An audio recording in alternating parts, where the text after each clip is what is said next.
Bismillah. La ilaha illallah, Muhammad Rasulullah. Donc, on va commencer donc le cours de tafsir. Bismillah, walhamdulillah, wassalatu wassalamu ala rasulillah, wa ala alihi wa sahbihi wa man walahu amma ba'd. Alhamdulillah, donc on commence ensemble aujourd'hui le cours numéro 122 dans le tafsir de Surat al-Baqarah de Cheikh Salih al-Fawzan, hafidhahullah ta'ala. Et on est ensemble maintenant au verset 213. Le verset 213, c'est un verset dans lequel, comme j'ai expliqué au début, il y a beaucoup de leçons à tirer dedans. Et déjà, on a expliqué au dernier cours comment le shirk a débuté parmi l'humanité à l'époque de Nuh alayhi salam. Et on a expliqué qu'entre Adam alayhi salam et Nuh, il y avait 10 générations. Et que le shirk est apparu donc à l'époque, après l'époque des hommes pieux, les 5 hommes pieux qui sont mentionnés dans Surat Nuh. Wad, wa Suwa', wa Yaghouth, wa Ya'ouq, wa Nasr. Et que c'est par le fait de vouloir justement les respecter et suivre leur exemple que les gens ont commencé à faire leurs statues et leurs images, puis que par la suite les gens ont commencé à les adorer parce qu'ils avaient oublié la connaissance à ce sujet-là. Donc le cheikh il a expliqué tout ça, puis il a commencé à parler de l'exemple du prophète Ibrahim alayhi salam et comment il a quitté l'endroit d'où il est né, parce que son peuple, après avoir détruit les idoles, son peuple a voulu le tuer, le brûler vivant. Donc Allah subhanahu wa ta'ala l'a sauvé, et puis il est parti par la suite vers Ash-Sham, et il a installé une partie de sa famille dans cette partie du monde qu'on appelle Ash-Sham, qui comprend la Syrie, le Liban, la Palestine, la Jordanie. Toute cette région du monde s'appelle en arabe Ash-Sham. D'accord? Donc aujourd'hui, quand on dit Ash-Sham, des fois les gens ils pensent que c'est juste la Syrie. Non, c'est toute cette région au complet qu'on appelle Ash-Sham. C'est pas seulement un pays. Et puis il faut savoir aussi que les différentes frontières qui existent actuellement dans ces pays-là sont des frontières récentes. C'est-à-dire qu'elles n'existaient pas peut-être 100 ans en arrière. 100 ans en arrière, si tu recules 100 ans ou 150 ans en arrière, ces frontières-là n'existaient pas encore. Ça a existé par la suite, après la Deuxième Guerre mondiale, quand il y a eu le démantèlement de l'Empire ottoman, c'est là que ces différentes... c'était la Première ou Deuxième Guerre, je ne me rappelle plus exactement, mais je crois que c'était le démantèlement... la première ou la deuxième?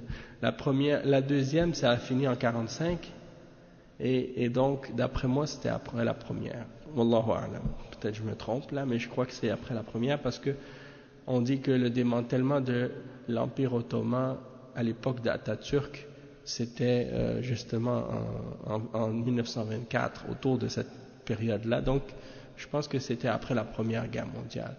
Donc, ça veut dire que tous ces pays-là sont venus après. Parce que la Turquie avait perdu la guerre. Donc, on a coupé tous ces petits pays-là en différents petits pays, alors qu'à la base, ça faisait partie de l'Empire ottoman. C'est ça. On a fait donc ces différents pays-là. Et les Français, les Anglais, ils ont pris différentes parties, puis c'est ça qui a fait que on voit maintenant aujourd'hui ces différentes frontières. Mais bon, pour revenir à notre sujet, le cheikh il dit وهاجر من أرضهم وهاجر إلى أرض الشام وذهب ببعض عائلته إلى مكة المكرمة. وهذه قصة إبراهيم عليه السلام دعا إلى عبادة التوحيد وترك عبادة التماثيل من دون الله، وكانت العاقبة له والنجاة له ولمن اتبعه والهلاك لمن خالفه. Donc il a quitté sa terre, il est allé vers la terre de Sham, et une partie de sa famille, il les a laissés à Makkah, al-Mukarrama. Donc ça c'est l'histoire d'Ibrahim alayhi salam qui a appelé les gens à l'unicité d'Allah, à adorer Allah seul et à délaisser l'adoration des idoles en dehors d'Allah. Et c'est lui qui a eu la bonne fin, c'est lui qui a eu la bonne conclusion, et c'est lui qui a été sauvé et ceux qui l'ont suivi. Tandis que ceux qui se sont opposés à lui, ils ont péri. Et il dit le cheikh ensuite, فبقي الناس خصوصا في أرض الحجاز على دين إبراهيم عليه الصلاة والسلام ودين إسماعيل عليه السلام وهو التوحيد.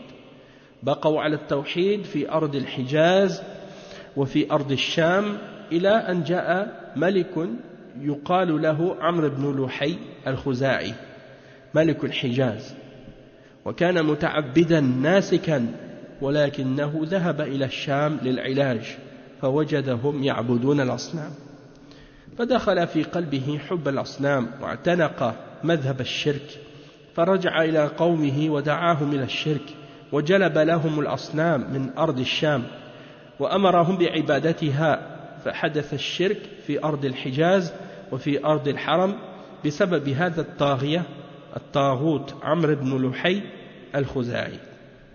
Donc, les gens dans la région qu'on appelle Al-Hijaz, Al-Hijaz c'est quoi? C'est la région qui est au long de la mer Rouge, de la péninsule arabe, la région qui est sur proche de la mer Rouge, on l'appelle Hijaz. Et la Mecque et Médine fait partie du Hijaz. D'accord? Donc, il a établi la religion d'Allah dans le Hijaz. Et les gens sont restés sur sa religion, la religion d'Abraham et la religion d'Ismaïl, son fils, alayhi salam. Donc, les gens sont restés sur le tawhid après lui, dans cette terre-là, sur cette région, et dans Asham aussi. Puis, un roi parmi les rois des Arabes de l'époque qui s'appelle Amr ibn Luhay, de la tribu de Khuza'a. On l'appelle Al-Khuza'i parce qu'il est de la tribu de Khuza'a. Et la tribu de Khuza'a, c'est eux qui étaient les maîtres à la Mecque avant Quraysh. Une des tribus qui était à la tête des Arabes. Et donc, Al-Khuza'i, Amr ibn Luhay, il était un des rois du Hijaz à cette période. Et c'était quelqu'un qui aimait l'adoration, qui était pieux, ou bien qui aimait le bien, qui aimait la religion, disons. Sauf que lorsqu'il est parti en Syrie, ou à Sham, pour se faire traiter, il était malade, il a trouvé les gens là-bas qui adoraient des idoles, il a aimé ça. L'amour de l'idolâtrie est rentré dans son cœur. Il a accepté donc la voie du shirk. Et il est revenu avec des idoles avec lui, dans la péninsule arabe. Et il a appelé les Arabes à les adorer et à accepter le shirk. Et c'est comme ça que le shirk est entré dans Al-Hijaz, dans la terre de la Mecque et des terres des Arabes. Donc c'est pour ça qu'avant les gens étaient sur la religion d'Abraham, ils adoraient Allah seul, ils n'avaient pas d'idole, ils n'avaient pas de shirk. Puis Amr ibn Luhay est arrivé et c'est lui qui a introduit les idoles parmi les Arabes et qui les a ramenés à faire tomber dans le shirk. D'accord? Donc à la base il n'y avait pas d'idole. Et il dit فلما رآه النبي صلى الله عليه وسلم في صلاة الكسوف لما أراه الله النار رأى عمرو بن لحي الخزاعي يجر قصبه في النار أي أمعاءه والعياذ بالله لأنه أول من غير دين إبراهيم عليه السلام وأول من سيب السوائب فرآه النبي صلى الله عليه وسلم في النار يجر أمعاءه والعياذ بالله. Donc il dit que le prophète sallallahu alayhi wa sallam dans la prière de Kusuf, la prière le Kusuf c'est l'éclipse, une éclipse. Donc le prophète sallallahu alayhi wa sallam faisait la prière de l'éclipse et Allah subhanahu wa ta'ala lui a fait voir l'enfer à ce moment-là. Et il a dit qu'il a vu dans l'enfer Amr ibn Luhay, celui qui a introduit les idoles. il l'a vu dans l'enfer en train de tirer ses intestins, hein, ses intestins qui sont sortis de son ventre, et lui il est en train de les traîner comme ça avec lui. Donc c'est pour dire, c'est un homme que le prophète sallallahu alayhi wa sallam a dit il sera dans l'enfer à cause de qu'est-ce qu'il a fait. Il a amené les gens au shirk, et il dit donc ensuite il dit فحدث الشرك ثم بعث الله محمدا صلى الله عليه وسلم في الحجاز فدعا إلى التوحيد ودعا إلى ملة إبراهيم عليه الصلاة والسلام التي تركوها وانحرفوا عنها فالله جل وعلا أعاد بمحمد صلى الله عليه وسلم عقيدة التوحيد التي هي ملة إبراهيم عليه الصلاة والسلام. Donc le shirk est arrivé alors qu'auparavant les gens ne connaissaient pas le shirk s'est introduit, donc c'était quelque chose de nouveau, les gens ne connaissaient pas le shirk auparavant, donc le shirk est arrivé, ça s'est introduit chez eux, puis Allah subhanahu wa ta'ala a envoyé le prophète Mohammed sallallahu alayhi wa sallam dans la terre du Hijaz pour appeler au tawhid et à la religion d'Abraham que les gens avaient abandonné et dont les gens avaient dévié. Et donc Allah subhanahu wa ta'ala a fait donc revenir la religion d'Abraham et la aqidah du tawhid qui faisait partie de la religion d'Abraham par le prophète Mohammed sallallahu alayhi wa sallam. وانتشر الإسلام والتوحيد ببعثة محمد صلى الله عليه وسلم وبقي التوحيد ظاهرا في عصر الخلفاء الراشدين في قرن النبي صلى الله عليه وسلم والخلفاء من بعده في القرون المفضلة والتوحيد ظاهر والعقيدة صافية حتى جاء ما بعد القرون المفضلة الأربعة حينئذ لما بنيت المساجد والمشاهد على القبور في بلاد المسلمين على قبور الصالحين لما بنيت وكان النبي صلى الله عليه وسلم حذر منها فقال ألا وإن من كان قبلكم كانوا يتخذون قبور أنبيائهم وصالحيهم مساجدا ألا فلا تتخذوا القبور مساجد فإني أنهاكم عن ذلك وقال وهو في سياق الموت لعنة الله على اليهود والنصارى اتخذوا قبور أنبيائهم مساجد. Donc le cheikh il dit l'islam s'est propagé, le tawhid s'est propagé avec la venue du prophète Mohammed sallallahu alayhi wa sallam, et il a confirmé le tawhid, et le tawhid est resté apparent et victorieux.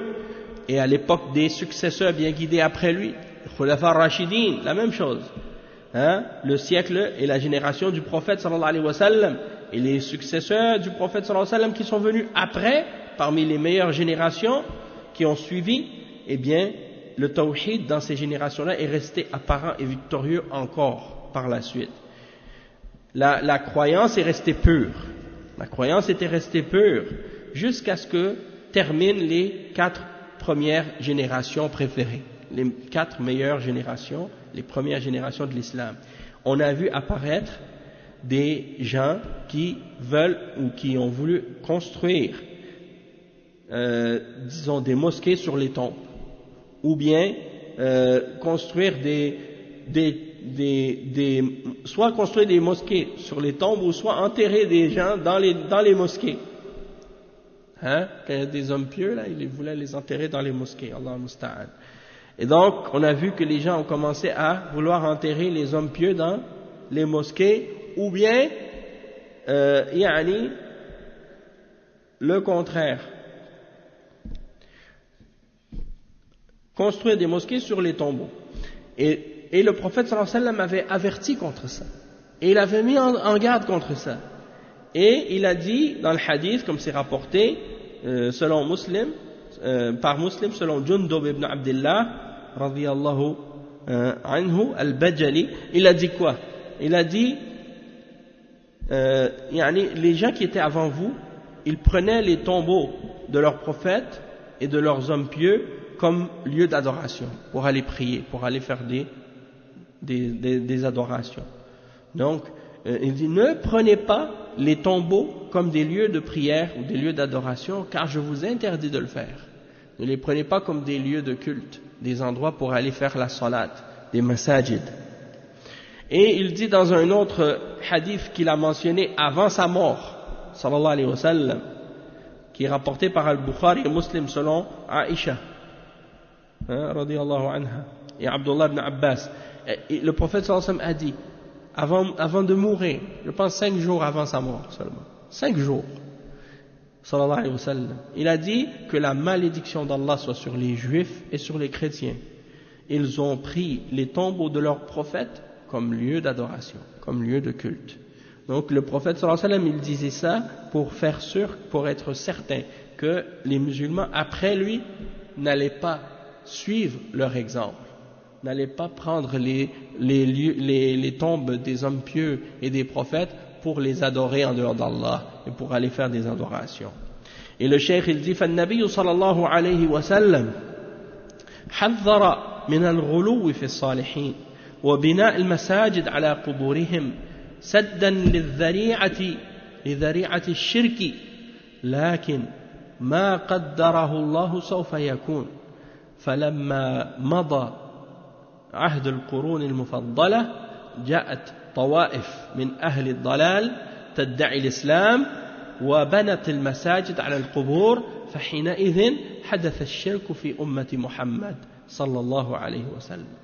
Donc il dit, le prophète sallallahu alayhi wa sallam avait averti donc contre l'extrémisme et l'exagération envers les hommes pieux et de construire des tombeaux sur des mosquées sur les tombeaux. Et il a averti de ça dans le but de fermer la porte au shirk, pour pas que les gens tombent dans le shirk par la suite. Parce que le fait de construire une mosquée sur une tombe, c'est pas du shirk en soi. Vous comprenez? C'est-à-dire si quelqu'un a construit une mosquée sur un tombeau, ça en soi c'est pas un acte de shirk. Sauf que le danger, c'est qu'est-ce qui découle de cet acte. Le fait d'avoir construit cette mosquée sur la tombe ou d'avoir enterré un homme pieux dans la mosquée, qu'est-ce qui va arriver comme conséquence à la suite? C'est que par la suite les gens vont commencer à les adorer en disant qu'est-ce qu'elle fait là cette tombe? Si les gens l'ont mis là, c'est parce qu'elle a une valeur spéciale, donc il faut l'adorer. On va chercher la bénédiction de la part de celui qui est enterré ici. C'était un homme pieux, c'était quelqu'un de bien, donc il peut nous aider à nous rapprocher d'Allah. Puis petit à petit les gens tombent dans le shirk. Et c'est ça qui est arrivé malheureusement. Donc le cheikh il explique, il dit que le prophète sallallahu alayhi wa sallam avait donc fait ça, interdit cela dans le but de fermer la porte au shirk, mais Allah a prédestiné que cette chose-là devait arriver et elle s'est produite. Et lorsque les meilleures générations, ici il n'a pas dit 4, mais tantôt il a dit 4, mais ici il a dit lorsque les meilleures générations sont parties, sont mortes, des groupes parmi les gens de l'égarement sont venus en prétendant être musulmans et appartenir à l'islam. Parmi les groupes, les exemples de ça, il y a une secte qu'on appelle les Qaramita, les Ismaïliya. C'est des sectes hérétiques qui ont dirigé à un moment donné une grande partie des pays musulmans. Ceux qu'on appelle Al-Fatimiyoun, ceux qu'on appelle Al-Ubaydiyoun. Ils ont pris le pouvoir dans beaucoup de pays musulmans. En Égypte, au Yémen, en Irak, au nord de l'Afrique. Et ils ont semé beaucoup de désordre. Même à un moment donné, ils ont même tué les gens à la Mecque pendant le Hajj. Ils ont même volé la pierre noire. Ils sont partis avec, jusqu'en Irak. Donc la Kaaba est restée pendant une longue période de temps sans pierre noire. C'est un des khulafas par la suite qui est retourné aller la récupérer et qui a combattu ces gens-là. Donc pendant une longue période de temps, ces gens-là ils ont pris le pouvoir en Égypte On les appelait, leur dynastie c'était les Fatimides, en français, Al-Fatimiyoun. Ils ont pris ce nom-là pour faire croire qu'ils sont des descendants de Fatima, radiyallahu anha, descendants de la famille du prophète, sallallahu alayhi wa sallam. Donc ils se donnaient l'apparence de faire partie des chiites. Mais en réalité, sont plus mécréants que les chiites encore. Oui, c'est des qaramita, ismaïliyoun. On les appelle des batiniya aussi. C'est des sectes ésotériques. Des sectes qui croient que le Coran, il n'y a rien de ce qui est apparent dans le Coran qui est vrai. Tout ce qui est dit dans le Coran, c'est symbolique seulement. Et c'est seulement eux qui connaissent le sens du Coran réel. Donc, si tu n'es pas initié à leur secte, tu ne peux pas connaître. Et en ce qui concerne la croyance, eh ben, pour eux, par exemple, Ali radiyallahu anhu, c'est lui le Dieu. C'est lui qu'ils adorent. Comme les chrétiens, ils ont exagéré avec Isa alayhi salam, ils en ont fait un Dieu, eux, ils adorent Ali radiyallahu anhu. Ils l'ont élevé au niveau de divinité. Et ils ne font pas la salat. Eux, ils croient que ce n'est pas obligatoire. Non, ils l'adorent à Ali directement. Ils disent que c'est lui Dieu. Non. Ils ne font pas la salat. Ils font pas la salat. Eux, ils pensent que la salat, ça ne veut pas dire prier comme nous. Là. Ça a un autre sens. Hein? C'est pour ça, même j'ai lu dans un de leurs livres, il disait que si quelqu'un, par exemple, il paye, les membres de leur secte, ils payent leur imam ou leur responsable pour que lui prie pour eux à leur place. Comme ça, eux, ils n'ont pas besoin de prier. C'est ça. Et le pire, c'est quoi? C'est qu'il y a des différents prix pour différentes prières. Si tu payes si tu veux une prière vraiment forte, là tu vas prier plus cher, ça coûte plus cher. Et là, cette prière-là, elle va être plus exaucée que les autres. Et elle va être plus puissante. Puis si pire encore même. Allah musta'an. Donc, le jeûne, pour eux, c'est pas de pas manger ou de pas boire. Ça, pour eux, le jeûne, c'est de cacher les secrets de la secte. C'est ça qu'ils disent. Oui, ça c'est les Ismaïlis. Peut-être vous avez entendu parler de Aga Khan.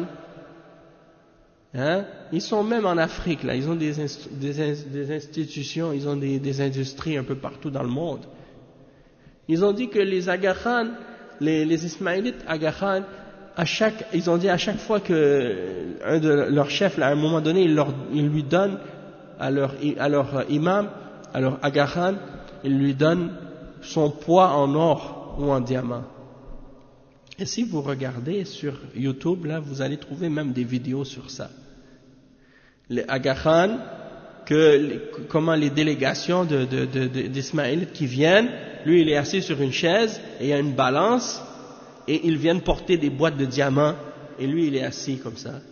Et il attend que son poids soit atteint. Bien entendu, il est vraiment, il a bien mangé, il a dit je vais avoir beaucoup de diamants, alors il a pris beaucoup de poids, Allah al-Musta'an, il lui donne ça. Maintenant ils ont des industries, ils ont même leur site internet, les Aga Khan. Quand j'ai vu, ils ont même des trucs au Mali, ils ont des trucs dans plein de pays du monde. Et même quand leur Aga Khan, là, il est invité, il vient ici au Canada, il est reçu comme un dignitaire, comme un chef d'État. Comme un chef d'État. Même des Ismaélites qui étaient en Afghanistan, là-bas, ils les font venir au Canada, ils leur donnent directement la citoyenneté en arrivant.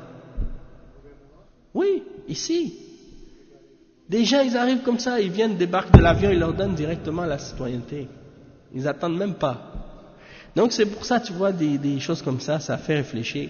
Même Trudeau, il n'y a pas longtemps, là. Il est allé passer des vacances dans son île privée, l'île de Aga Khan. Et il s'est fait critiquer pour ça, justement. Ils l'ont critiqué pour ça.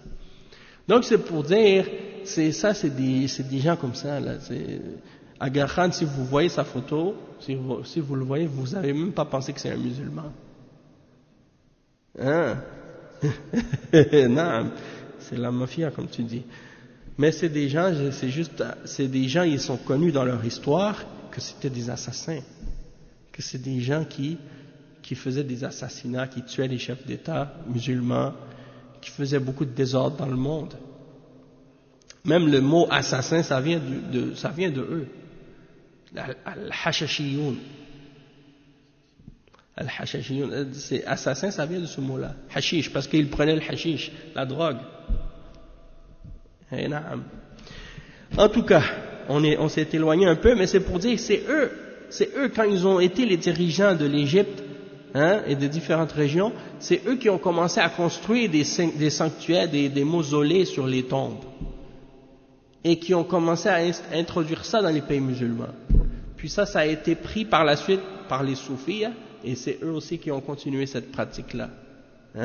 Salahuddin Ayyubi, rahimahullah, à l'époque des croisades, avant de combattre les chrétiens, il a commencé par combattre eux. C'est Batiniya. Il les a combattus en premier. Quand il les a écrasés, il a repris le contrôle des pays musulmans. Après, il a combattu les chrétiens. Pourquoi? Parce que ces groupes-là, eux, ils aidaient les chrétiens contre les musulmans dans les pays musulmans. Alors ça servait à rien d'attaquer les chrétiens en premier. Il fallait se débarrasser de cet ennemi-là à l'intérieur. Une fois que eux ils ont été matés, là ils ont commencé à se diriger vers les chrétiens. Ils ont repris la Terre Sainte.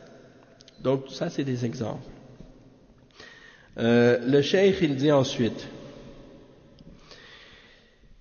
نعم فصاروا يذبحون للقبور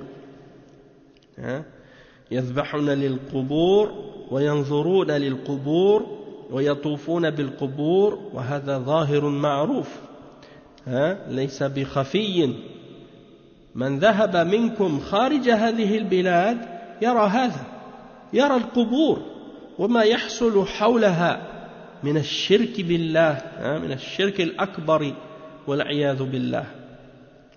Donc le cheikh il dit ils ont commencé à faire des sacrifices pour les tombes, à faire des serments et des vœux pieux pour les tombes, à faire des tawafs autour de la tombe.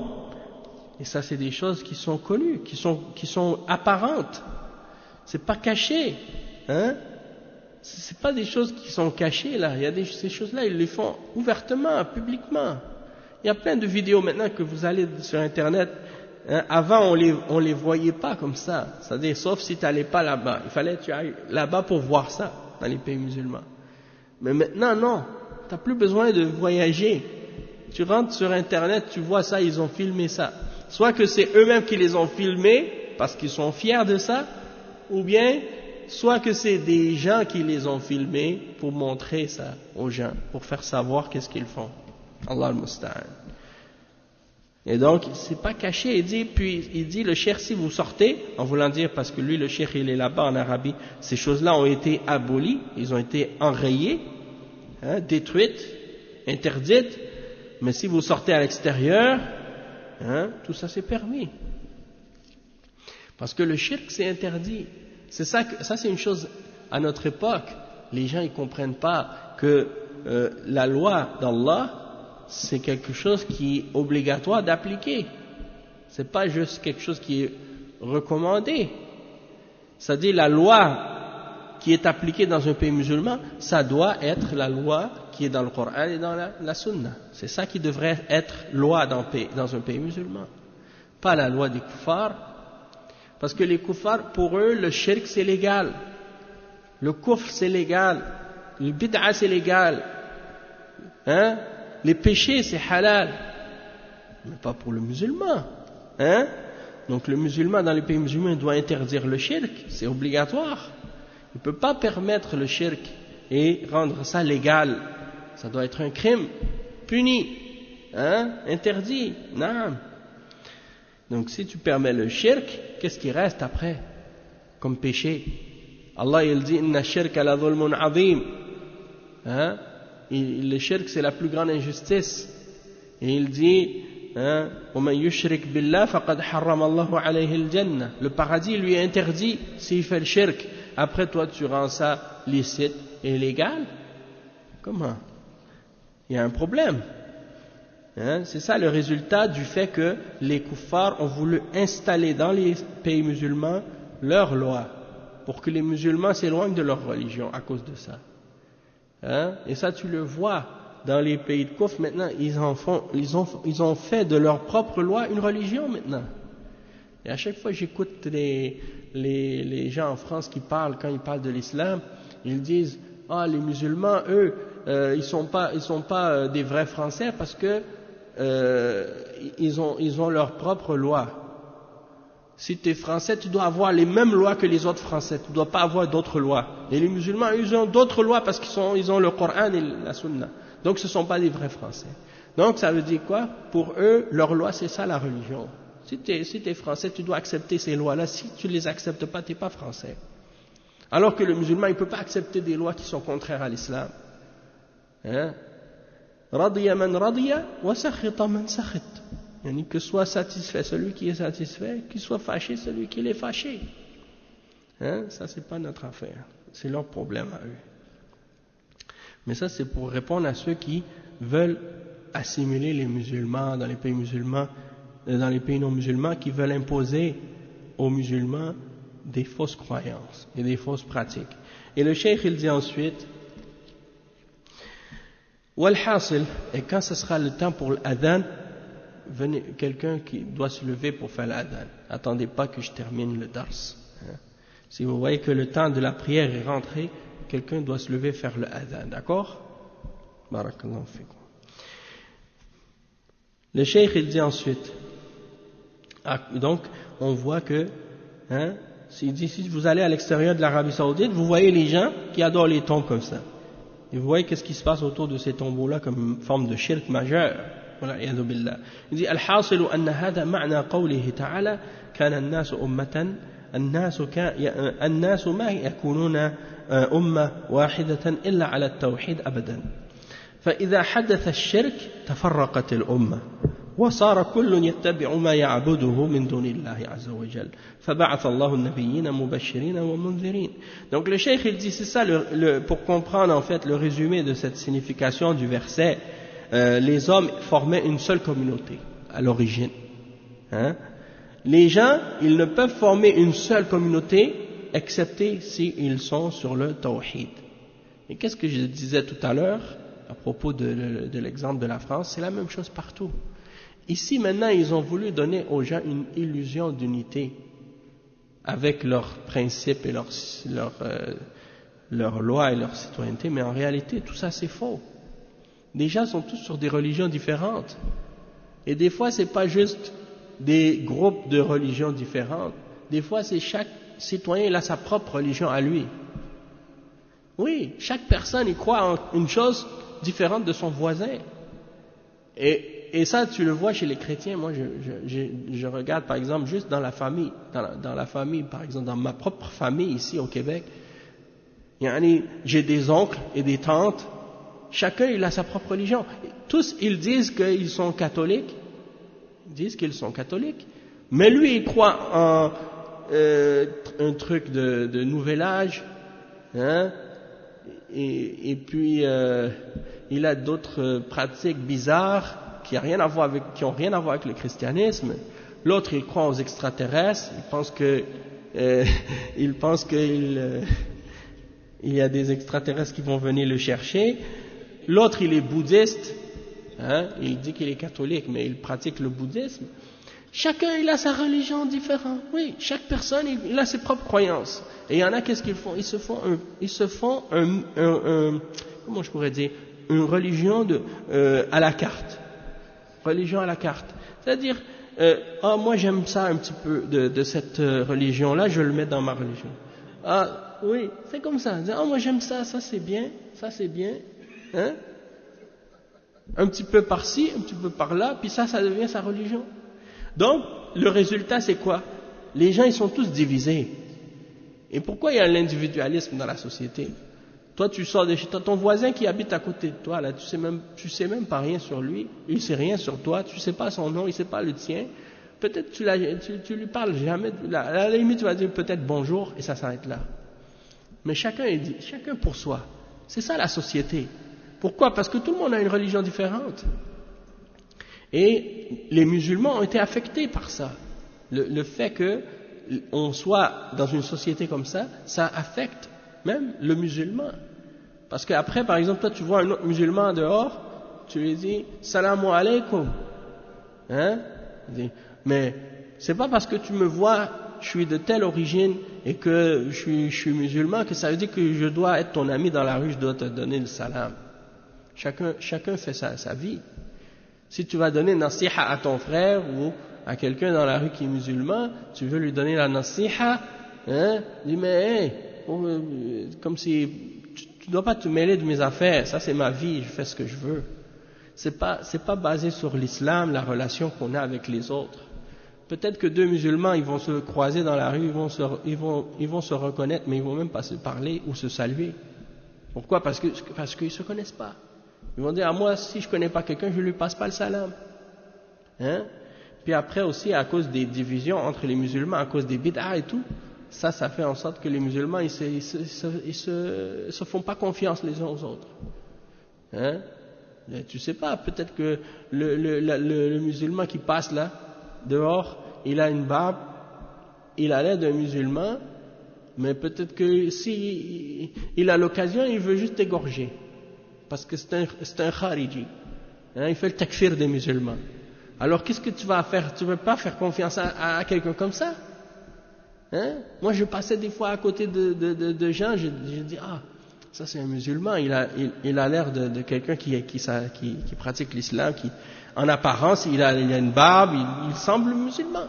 Mais quand il me voit à côté, il me regarde avec un regard méchant comme si il a la haine contre moi.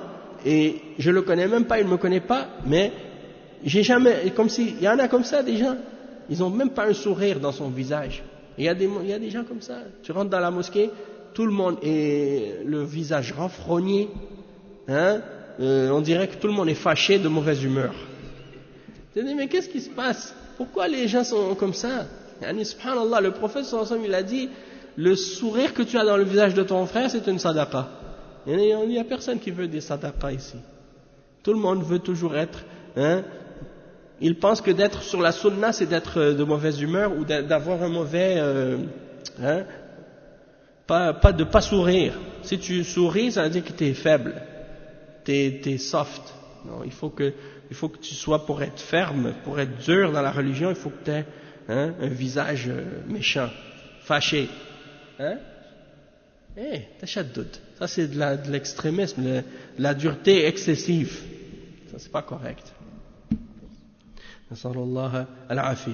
Et donc le cheikh il dit, donc la umma ne peut pas être unie excepté si elle s'unit sur le tawhid. Et donc quand le shirk il apparaît, la umma elle se divise. C'est ça le résultat. Et chacun il suit ce qu'il adore en dehors d'Allah. Et c'est pour ça que Allah subhanahu wa ta'ala, il a envoyé des prophètes comme annonciateurs de bonnes nouvelles et comme avertisseurs. Il dit هذه مهمة الرسل يبشرون أهل الإيمان بالجنة والسعادة وينذرون أهل الشرك والكفر بالنار والعذاب. هذه وظيفة الرسل عليهم الصلاة والسلام. فبعث الله النبيين مبشرين ومنذرين وأنزل معهم الكتاب فكل نبي ينزل الله معه الكتاب لقومه يدعوهم إلى الله ويأمرهم باتباع الكتاب الذي هو شريعة الله جل وعلا. Donc le cheikh il dit, ça c'est la tâche des messagers d'annoncer aux croyants le paradis et le bonheur éternel et d'avertir les gens du shirk et du kufr, de l'enfer et du châtiment. Et ça c'est donc la tâche des prophètes d'Allah et des messagers. Et donc Allah subhanahu wa ta'ala dit, il a donc envoyé des prophètes comme annonciateurs de bonnes nouvelles et comme avertisseurs. Et il a fait descendre avec eux des livres. Donc chaque prophète Allah subhanahu wa ta'ala lui a révélé un livre pour son peuple, pour les appeler à Allah, pour leur ordonner de suivre ce livre, qui est la législation et la loi d'Allah. أنزل على موسى عليه السلام التوراة، وأنزل على عيسى عليه السلام الإنجيل، وأنزل على داود الزبور، وأنزل على محمد صلى الله عليه وسلم القرآن الذي هو أعظم الكتب، والذي هو مهيمن على الكتب، والذي نسخ الله به الكتب، وهو لا ينسخ إلى أن تقوم الساعة، وأنزل معهم الكتاب. Donc le cheikh il dit, Allah il a envoyé à Moussa alayhi salam la Torah. Il a envoyé à Isa alayhi salam l'Injil, l'évangile. Il a envoyé à Daoud az-Zabour, les psaumes. Et il a envoyé à Muhammad sallallahu alayhi wa sallam le Coran. Et c'est le plus grand des livres. Et c'est le livre qui a le dessus sur les autres. Et qui vient abroger les autres livres qu'Allah avait révélés auparavant, tandis que lui-même, le Coran, ne sera jamais abrogé, jusqu'à la fin des temps. Et donc Allah il dit qu'il a envoyé avec eux, c'est-à-dire avec les prophètes, des livres, un livre. Il dit أنزل الكتاب لماذا؟ لأجل أن يقرأ فقط؟ يترنم به؟ لا. وأنزل معهم الكتاب بالحق ليحكم بين الناس فيما اختلفوا فيه. هذه الحكمة من إنزال الكتاب، أنه يحكم به بين الناس، يحكم به بين الناس فيما اختلفوا فيه. فالله لم يكلنا إلى عقولنا أو إلى اجتهاداتنا أو إلى آرائنا، وإنما أنزل علينا الكتاب الذي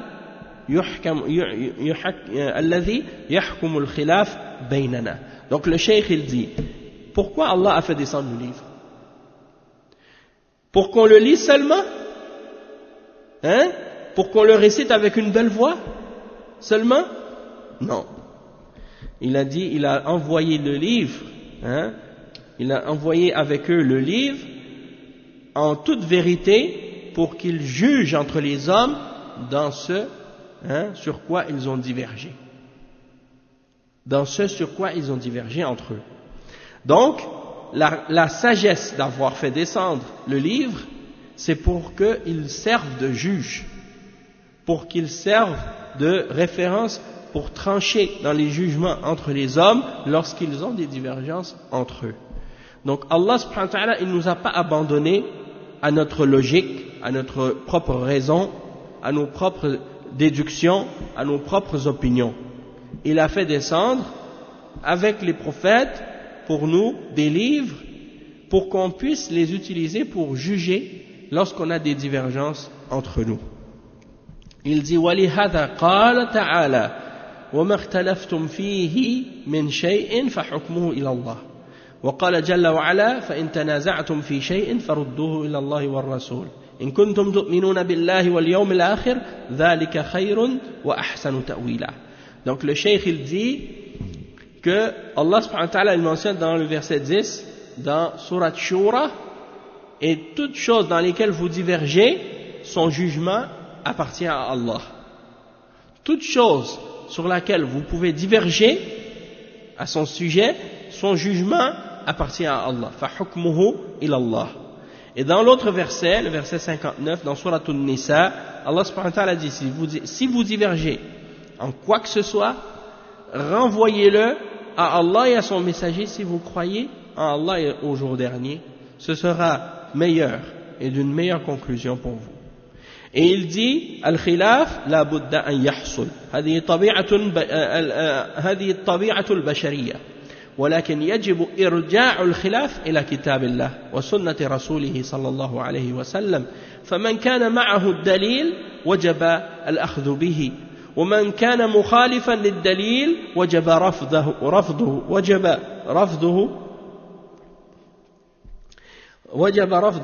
وتركه. فليس الحكم لفلان أو لفلان وإنما الحكم لله ولرسوله عليه الصلاة والسلام. Donc le cheikh il dit, la divergence, c'est sûr qu'elle doit se produire. C'est sûr que la divergence, elle va arriver. Parce que c'est la nature humaine. que les hommes divergent entre eux. Ça c'est normal. Le problème, c'est pas qu'il y ait une divergence. Hein? Il y en aura toujours des divergences entre les hommes. Allah subhanahu wa ta'ala dit وَمَا يَزَالُونَ مُخْتَلِفِينَ إِلَّا مَنْ رَحِمَ رَبُّكَ وَلِذَلِكَ خَلَقَهُمْ. Hein? Ils seront toujours en divergence, hein? Excepté ceux à qui Allah a fait miséricorde, et c'est pour cela que Allah les a créés. S'il n'y avait pas de divergence, jamais, hein, que tout le monde serait toujours d'accord sur tout, alors il n'y aurait pas, pourquoi Allah aurait fait descendre les livres et des messagers, hein, et il aurait fait toute cette épreuve-là? Non, il faut qu'il y ait des gens qui divergent avec d'autres pour qu'il y ait un combat entre la vérité et le faux, et une lutte entre la vérité et le faux, et pour savoir qui sont les alliés de la vérité et qui sont les alliés du faux, et pour que les alliés de la vérité soient récompensés pour leur vérité, et que les alliés du faux soient punis pour le faux qu'ils ont suivi. Et ça fait partie de la sagesse d'Allah subhanahu wa ta'ala. Donc il y aura toujours divergence. Et ça fait partie de la nature humaine. Mais lorsqu'il y a divergence, il faut ramener cette divergence au livre d'Allah et à la sunna du messager sallallahu alayhi wa sallam pour trancher, pour savoir ce qui est vrai et ce qui est faux. Il y en a des gens qui disent Allah il va dire au jour dernier qui avait raison, qui avait tort. Ça c'est au jour de la résurrection, c'est sûr qu'il va juger et qu'il va trancher. Mais il nous a donné sur terre le moyen de distinguer entre le vrai et le faux. Maintenant, avec sa révélation. Et c'est pour cette raison-là qu'il a envoyé les messagers et les livres. Yarhamukallah. Donc tu peux pas dire, au jour dernier on va savoir. On doit savoir maintenant, parce que au jour dernier ce sera trop tard pour revenir. Hein? Ce sera trop tard si tu étais dans l'égarement par exemple, hein? Ou sur le faux. Puis tu as attendu jusqu'au jugement dernier pour trouver la vérité et le faux.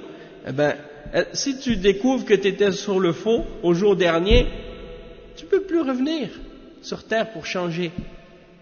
C'est trop tard. Donc il faut trouver la vérité pendant que tu es sur terre, maintenant, pendant que tu fais ton test. Hein? Et c'est ça pourquoi Allah subhanahu wa ta'ala t'a créé, pour t'éprouver dans ça. Et donc tu dois faire preuve de sincérité et chercher la vérité en te basant sur la révélation qu'il a révélée. Et donc il dit, s'il y a une divergence, tu retournes au livre d'Allah et à la sunna du messager sallallahu alayhi wa sallam pour trouver la vérité à son sujet. Donc celui avec qui il y a la preuve, il est obligatoire pour lui de prendre cette preuve et de s'y accrocher. Celui qui est en contradiction avec la preuve, c'est obligatoire de refuser et de le délaisser cette fausseté. Et qu'est-ce qui est contraire à la preuve? Et donc le jugement ou le verdict ne revient pas à un tel ou à un tel parmi les hommes, mais plutôt il revient uniquement à Allah et à son messager sallallahu alayhi wa sallam. Donc le cheikh il dit فلا يجوز التحاكم إلى القوانين ولا يجوز التحاكم إلى العادات القبلية والأعراف القبلية ولا يجوز التحاكم إلى قواعد المنطق وعلم الكلام والعلوم العقلية وإنما التحاكم إلى كتاب الله وسنة رسوله في كل خلاف. الخلاف في العقيدة الحكم فيه بالرجوع إلى كتاب الله وسنة رسوله. خلاف في العبادة الحكم فيه إلى كتاب الله وسنة رسوله. خلاف في الأموال والخصومات الحكم فيه إلى كتاب الله وسنة رسوله صلى الله عليه وسلم. خلاف في المناهج الدعوية الرجوع فيه إلى كتاب الله وسنة رسوله. ما لم نتحاكم إلى كتاب الله وسنة رسوله فسيبقى الخلاف والنزاع والشقاق والضلال لا ينهي هذه الأمور إلا الحكم بكتاب الله وسنة رسوله صلى الله عليه وسلم. Donc le cheikh il dit, il faut donc obligatoire, il n'est pas permis de juger par les lois que les hommes ont inventées eux-mêmes, les lois des hommes. Il n'est pas permis de juger selon cela. Et il dit que, par exemple, on n'a pas le droit de juger selon les coutumes, les traditions des tribus, les coutumes tribales. Il n'est pas permis de juger selon les principes et les règles de la logique grecque. Tu te réfères à ça, ou à la théologie, ou à la dialectique d'Aristote, ou des kuffar, et te baser sur ça. La seule chose que tu dois faire, c'est de juger par le livre d'Allah et la sunna de son messager sallallahu alayhi wa sallam dans toutes les divergences. Peu importe que cette divergence soit au sujet de la croyance, que dans ce cas-là tu dois retourner au livre d'Allah et à la sunna. Que peu importe que la divergence soit au sujet des adorations, tu dois revenir au livre d'Allah et à la sunna du messager sallallahu alayhi wa sallam. Et aussi peu importe si les divergences soient à propos de l'argent. Les divergences sont à propos de l'argent et des disputes au sujet des biens, ça aussi on le ramène à Allah et à son messager. Si les divergences sont au sujet des méthodologies qui sont empruntées pour inviter les gens à Allah et que des gens ramènent différentes méthodologies à ce sujet-là, on le ramène à Allah et à son messager pour trancher entre ces opinions-là. Et donc on doit toujours, wa alaykoum salam, on doit toujours ramener le jugement de ces choses-là au livre d'Allah et à la sunna du messager sallallahu alayhi wa sallam, sinon la divergence, elle va demeurer, la dispute et les divisions vont demeurer et les égarements vont demeurer tant qu'on ne revient pas au livre d'Allah et à la sunna de son messager sallallahu alayhi wa sallam pour trancher dans ces questions-là. D'accord? Naam. Donc juste pour conclure, pour terminer ce dars, juste pour clarifier par rapport à ce que le cheikh il vient juste de mentionner, des exemples de ramener le jugement au livre d'Allah et à la sunna du messager sallallahu alayhi wa sallam, et que ça c'est dans tous les aspects de la religion.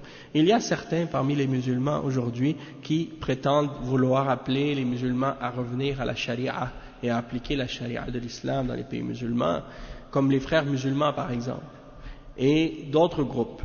Et pourtant, lorsqu'on regarde leurs actions et quand on voit ce qu'ils font, on voit qu'ils veulent uniquement appliquer une partie de la charia en réalité. C'est la partie où où Allah subhanahu wa ta'ala mentionne que pour tel péché ou tel crime, il y a telle punition. Et il y en a qui pensent que la charia c'est ça, et que d'appliquer la charia c'est uniquement cet aspect-là. Et ça, c'est vrai que c'est une des parties et un des aspects de la charia. Couper la main des voleurs, lapider celui qui est coupable d'adultère, et ainsi de suite. Mais ça, c'est juste une partie de la charia. Mais quand on parle de juger selon le livre d'Allah et la sunna du messager, ça comprend tous les aspects, même la croyance, même les pratiques religieuses. Donc quand par exemple quelqu'un il ramène avec une aqida différente, et qu'il suit la aqida des Khawarij, ou la aqida des Soufiyya, ou la aqida des Mu'tazila, ou la aqida des Asha'ira, et eux ils disent, ces groupes-là, comme les Ikhwan, non c'est pas grave, chacun peut suivre la aqida qu'il veut. Nous on veut juste appliquer la charia pour les peines et les punitions. Et même ça ils l'appliquent pas. Mais le plus important dans la religion, est-ce que c'est couper la main des voleurs, ou bien de croire en Allah correctement et de croire en la religion de façon correcte selon le Coran et la Sunna? Ça, c'est sûr que la croyance c'est plus important parce que c'est la base, c'est le cœur, c'est le centre de l'islam. Pourtant, il y a beaucoup de musulmans aujourd'hui qui donnent plus d'importance au bon comportement par rapport à l'attitude qu'on doit avoir avec les autres que à l'attitude qu'on doit avoir avec le Créateur. Alors que les deux sont importants. Mais le comportement envers le Créateur est plus important parce que si le comportement envers le Créateur il est bon et que la relation que tu as avec ton Créateur elle est bonne, eh bien le comportement que tu vas avoir avec les autres créatures va être bon aussi. Par conséquent, mais si ton comportement envers Allah il est pas bon et que après tu veux agir bien avec les hommes, c'est sûr qu'il y aura un problème. Ou des fois, tu vois, chez les koufars, par exemple, ils vont avoir un bon comportement envers les hommes, mais ils ne croient pas en Allah. Pourquoi? Parce qu'eux, ils agissent juste pour des intérêts de la dunya. et pour quelque chose dans la dunya. Donc c'est normal qu'ils agissent bien avec les autres, parce que c'est juste pour un intérêt.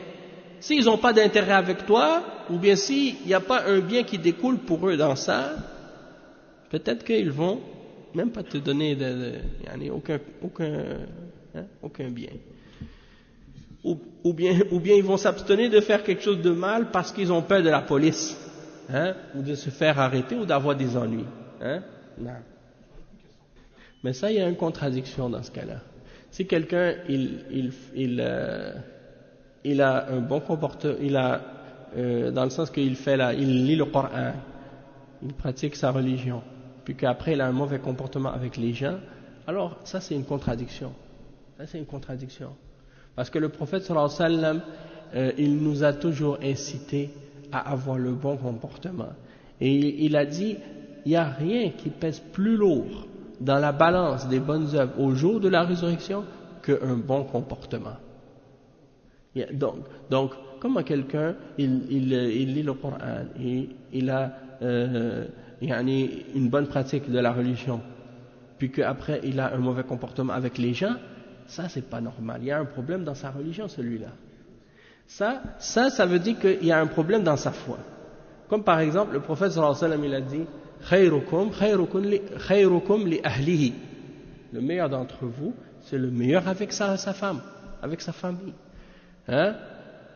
Donc celui qui a un mauvais comportement avec sa femme, puis il dit il fait la prière, il fait le jeûne et tout, il a un bon comportement, il y a un problème dans sa foi. Ça veut dire qu'il doit se corriger dans ces choses-là.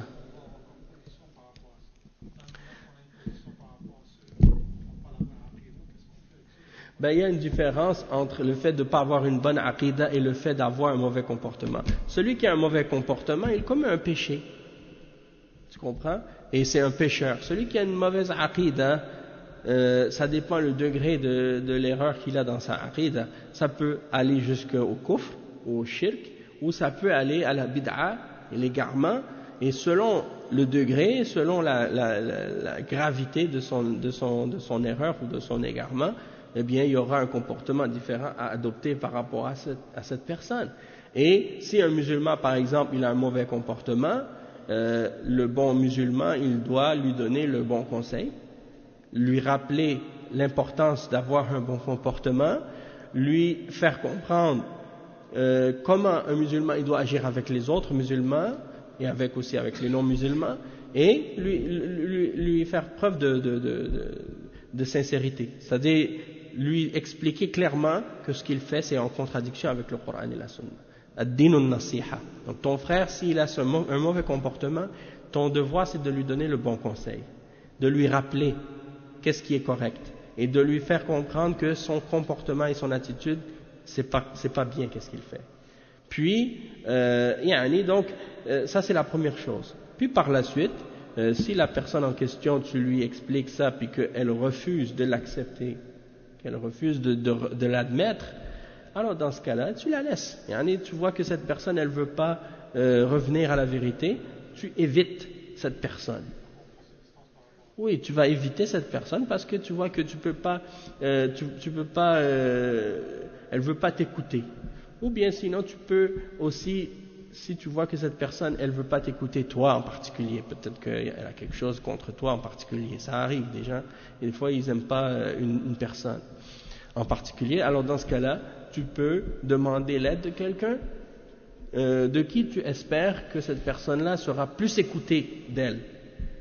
Donc si par exemple tu vois que la personne elle a quelqu'un qu'elle écoute ou quelqu'un qui est proche d'elle et qu'elle risque de l'écouter, alors dans ce cas-là qu'est-ce que tu fais? Tu lui dis, mon frère, j'ai donné conseil à ce frère-là, il a tel mauvais comportement, ça c'est pas correct, et j'aimerais, je lui ai fait le rappel, je lui ai donné la nasiha, mais il a pas écouté mon conseil, est-ce que tu pourrais toi essayer de lui parler?